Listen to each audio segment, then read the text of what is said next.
Pam, and I'm here to talk about video games.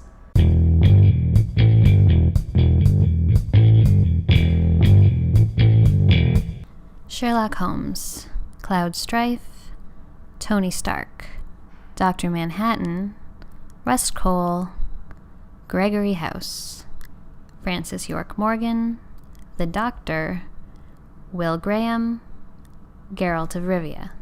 All very popular fictional characters, all prodigies in their own right, and all, to put it bluntly, assholes. The trope of the insufferable genius is a fairly common one in fiction. These characters don't conform to social conventions, they're misanthropic, and they're often outright insulting to the people around them. They're also all gifted in some manner. Whether it's brilliant powers of deduction, supernatural ability, or amazing physical prowess, something makes these characters special and better than others.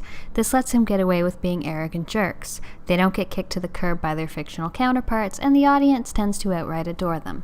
Also, in case it wasn't obvious, they're all men. They're also all white and tend to love the ladies, but that's a whole other discussion.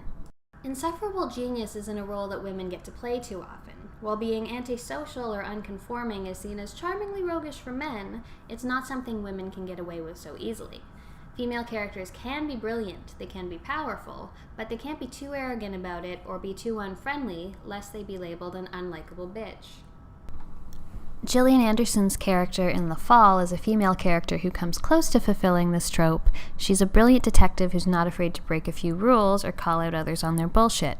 While she's still generally respected, she does get more flack for it than a man would, as she's always quick to point out. Kara Thrace is another character who could fall into the insufferable genius category. She's a brilliant pilot who doesn't like to play by the rules and doesn't care what people think of her. However, to be fair, Starbuck was originally written as a man. These aren't the characters I want to talk about right now, though. The character I do want to talk about is from a video game series, Saints Row. Now, while it might be hard to believe a great stereotype-breaking female character comes from a series that started off as a Grand Theft Auto clone, hear me out.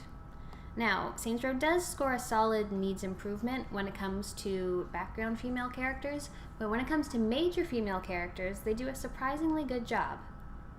First, Saints Row features enough female characters that giving them some negative traits doesn't have the consequence of painting all females with the same brush. One of these characters is the brilliant hacker, Kinzie Kensington. Kinzie is a hacking genius who knows more than most people and isn't afraid to say so. I'm smarter than all these people. Delightful. She's a self-confessed misanthrope who doesn't go out of her way to endear herself to people. She doesn't care that people don't understand most of her technical jargon, just that the job gets done. I'll explain it again real slow.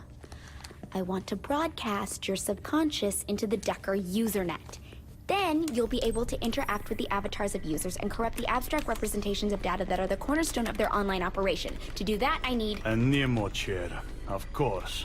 Okay, nerd time is over. What is this thing? And Kinzie, for fuck's sake, keep it simple. I need the chair to stop the Deckers. Now, Kinzie isn't the main protagonist. You could argue that she was in Gat Out of Hell, but honestly that was a little bit phoned in. However, she does play a major part in both Saints Row 3 and 4. In Saints Row 4, she's even the voice that you're always hearing, who's leading you through the story, telling you what to do every step of the way, because the protagonist doesn't really know what she's doing. Kinzie, can you use this thing to place me back in the simulation? Yeah, I think I should be able... Do it. Wait, you want to go back in there? You can't kill Zinyak plugged into a computer. I can kill a lot of people with a computer. You? Sure. You need help setting the DVR. If taking over a small part of the simulation led you to me, taking over the whole damn thing has to do something good. You don't even know what will happen. She probably does. The president is right. Whenever the simulation is disrupted, I have a small window to work my way inside the Zin security network. The more it's disrupted, the more time I'll have to map out Zinyak's mothership.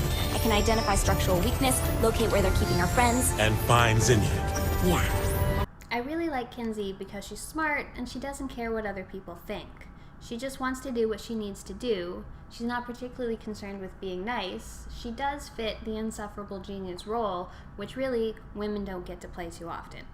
So, I just wanted to give a little bit of love to Kinzie Kensington, along with Volition, for developing her.